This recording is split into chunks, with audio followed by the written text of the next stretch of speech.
Londres, hiver 1539. Le vent sifflait à travers les fissures des briques de la prison de Fleet comme un gémissement venu d'un monde oublié. Mais cette nuit-là, ce n'était pas le froid qui faisait frissonner les gardes. Mais c'est un cri long, rauque et brisé. Ce n'est plus un son humain, mais le cri de quelqu'un déchiré de l'intérieur. Dans le cachot le plus profond, là où la lumière n'a jamais atteint, là où les murs de pierre sont humides et où le souffle humain se transforme en brume froide, un homme gît immobile sur la surface froide de la pierre. Ses mains et ses pieds étaient liés, sa chemise était déchirée jusqu'à la poitrine, et sur son ventre se trouvait un tonneau en bois renversé, le fond du tonneau faisant face à un bassin de charbons ardents. À l'intérieur de la boîte, il y avait un gros rat gris, hurlant et paniqué. Il ne comprenait pas ce qui se passait, seulement que la température augmentait et que le bois sous ses pieds brûlait. L'instinct de survie s'est déclenché, le poussant à faire la seule chose qu'il savait faire, creuser profondément, s'échapper à tout prix. Et en dessous, il y a un ventre humain, peau et chair, sang, viscères. Thomas Blackmore, un marchand éminent qui s'asseyait autrefois à la table de la noblesse, tressaillit lorsqu'il sentit des griffes acérées déchirer sa peau fragile. Avant qu'il ne puisse crier, la première morsure transperça ses muscles abdominaux, chaudes et piquantes, comme une lame émoussée tourbillonnant autour de ses organes internes. Il a crié. Un cri déchira l'air, brisant le silence étrange de la prison. Les cris transpercèrent les murs de pierre, obligeant les prisonniers à proximité à retenir leur souffle et à se retirer dans l'obscurité comme s'ils étaient eux aussi rongés. La main d'un vieux garde trembla et il laissa tomber la lampe à huile. La flamme vacillante illuminait la silhouette d'un homme vêtu d'un manteau noir, debout, à l'extérieur de la cellule, sans cligner des yeux. Il fixait sa victime avec des yeux froids. Pas de haine, antipathique, juste la froideur d'un bourreau trop habitué au sang. Il y a seulement 7 jours, Thomas était le capitaine de 3 navires marchands, le patron de nombreux ecclésiastiques et un invité fréquent au banquet du cardinal Wolsey. Il n'était pas un noble, mais il avait le pouvoir d'un noble. Son nom était murmuré dans les sociétés secrètes et les cérémonies nocturnes, et personne ne pensait que l'homme finirait dans un cachot, les intestins déchirés par des rongeurs. Tout a commencé une nuit où il n'aurait pas dû être là. Les banquets à la résidence du cardinal Wolsey étaient généralement très privés, n'invitant que les personnes proches de la cour. Mais ce jour-là, Thomas a été invité plus tôt que d'habitude. Alors qu'il traversait le couloir en pierre recouvert de tapis rouge, une porte s'ouvrit légèrement et la voix à l'intérieur le fit s'arrêter. Cranmer en sait trop.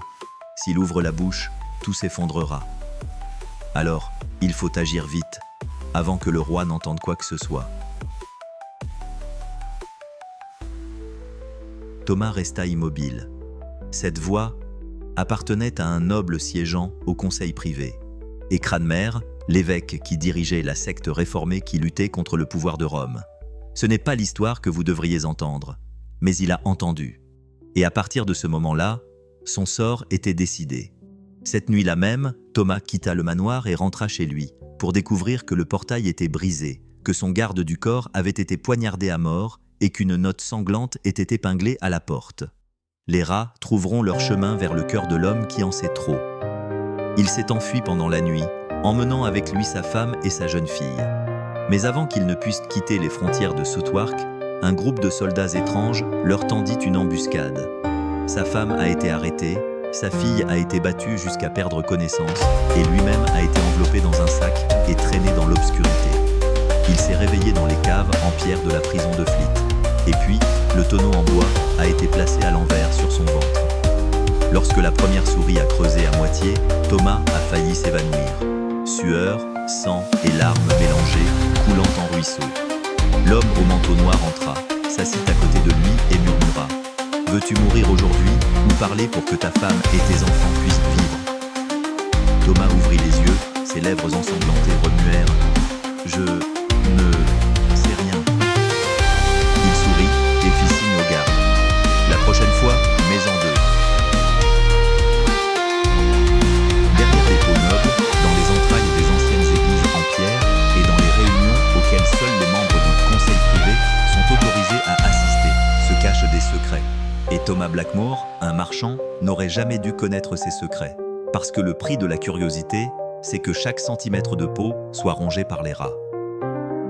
Le lendemain matin, Thomas s'est réveillé dans une mare de son propre sang. La peau de son estomac était déchirée, mais heureusement, ou peut-être intentionnellement, le rat n'avait pas mordu d'artère. Il a survécu, mais juste assez pour endurer davantage.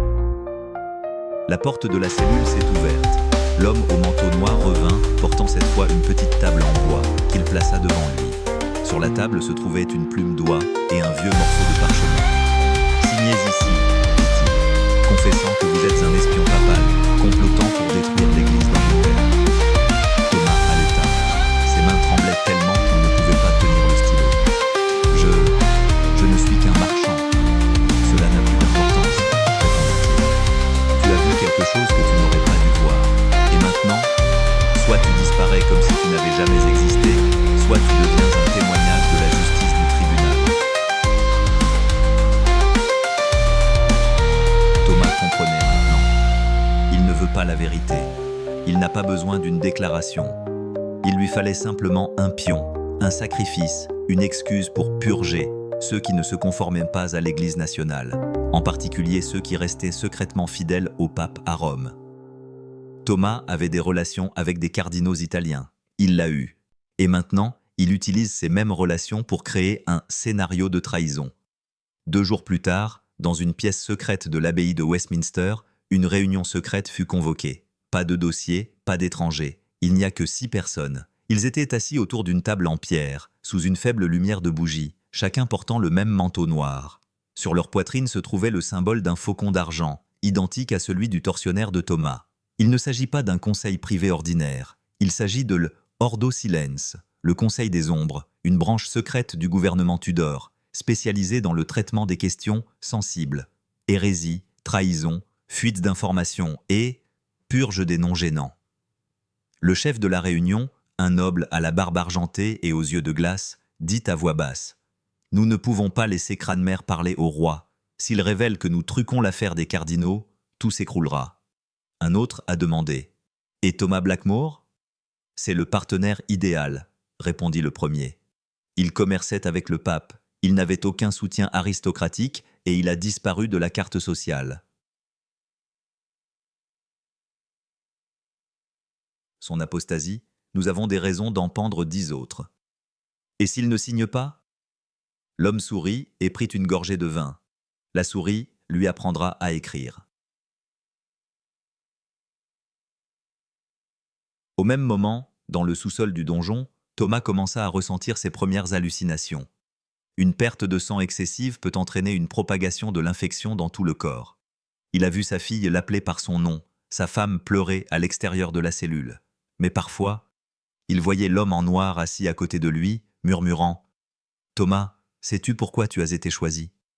Non pas parce que tu es coupable, mais parce que tu peux endurer. Tu es une expérience vivante, un avertissement pour ceux qui osent tendre l'oreille là où ils ne devraient pas. » Puis il se tourna vers le garde et fit signe. « Aujourd'hui, 2. Et cette fois, ne le laissez pas s'évanouir avant qu'il n'atteigne ses intestins. » Cette nuit-là, personne ne savait quand les cris avaient commencé. Tout ce que je sais, c'est que cela a duré 3 heures, brisé, fracturé, et finalement, transformé en sanglots silencieux.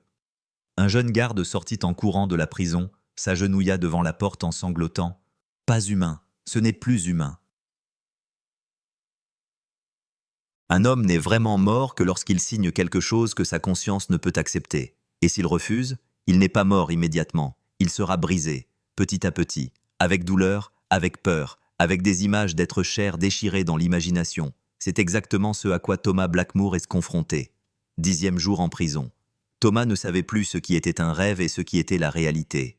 Son corps n'était plus qu'une masse de chair paralysée, sentant la nécrose. Ses yeux s'assombrirent. Chaque respiration est une lutte contre la mort. Mais dans son esprit, il y avait toujours la voix de sa femme, l'image de sa petite fille avec un sourire comme le soleil du matin. Et puis, ils sont apparus en prison.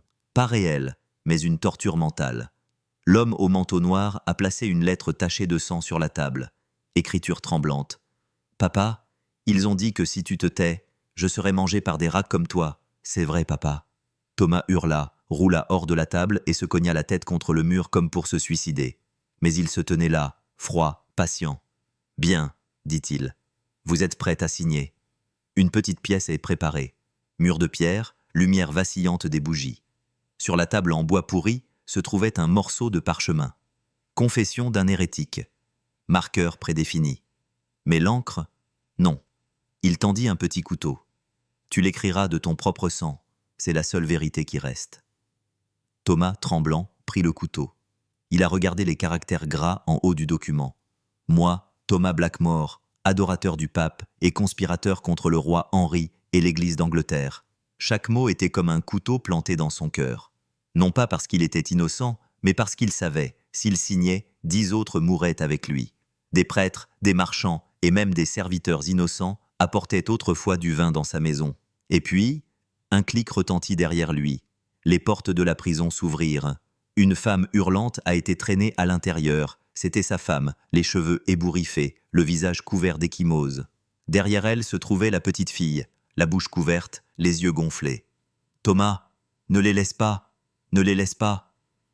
L'homme en noir posa sa main sur l'épaule de la fille et serra les dents. « Signez, maintenant, ou ils seront amis avec les rats. » Thomas était distrait. Sa main a fait une profonde coupure sur son poignet. Débit sanguin. Il a pointé le stylo. Et... n'écris pas. Il a jeté le stylo sur la table. Ils mourront, mais je ne tuerai personne d'autre pour un mensonge. Il n'a rien dit. Il hocha simplement la tête en silence et sortit. Cette nuit-là, il est revenu avec 3 cartons, 3 souris. Thomas a arrêté de crier. Il a juste respiré. Respiré jusqu'à ce que la première souris commence à creuser. Respiré jusqu'à ce que chaque cri se transforme en sang. Le lendemain matin, les gardiens de la prison ont emporté son corps. Aucun membre du Conseil des Ombres n'était présent. Personne n'a signé le verdict.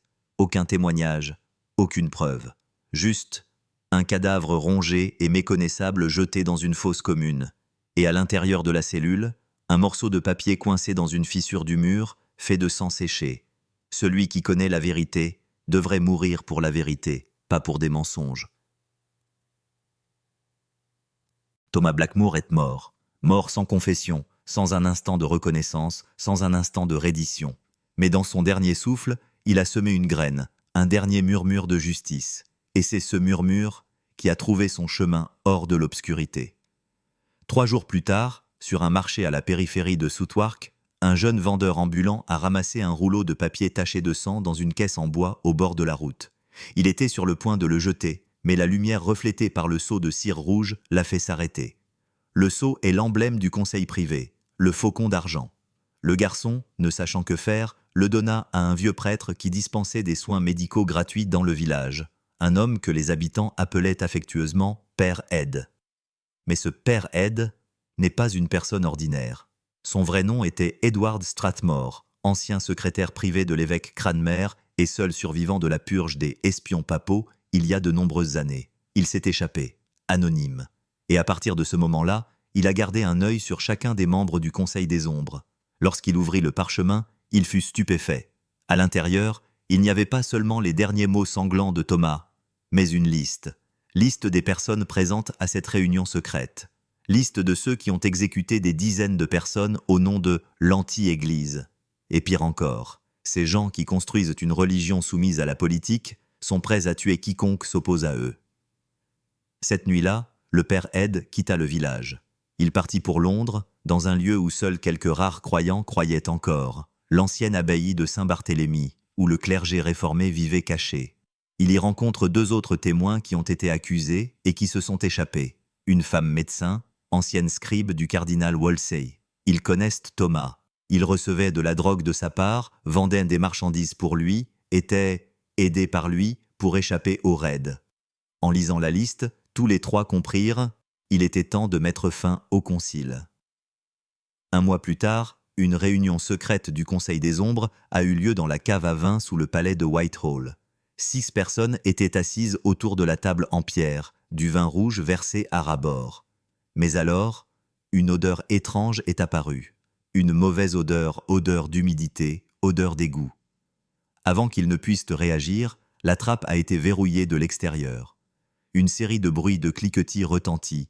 La caisse en bois fut jetée de l'étroit espace. Puis le silence. Puis le cri. Puis le cri. À l'intérieur, des dizaines de rats affamés qui étaient enfermés depuis une semaine ont été relâchés. Ils ont paniqué. Ils se grattent. Ils se déchirent.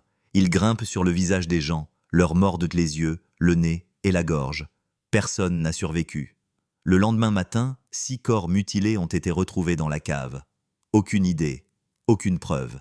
Il n'y avait qu'une seule tache de sang dessinée sur le mur, avec un doigt, l'image d'un faucon avec le cœur percé.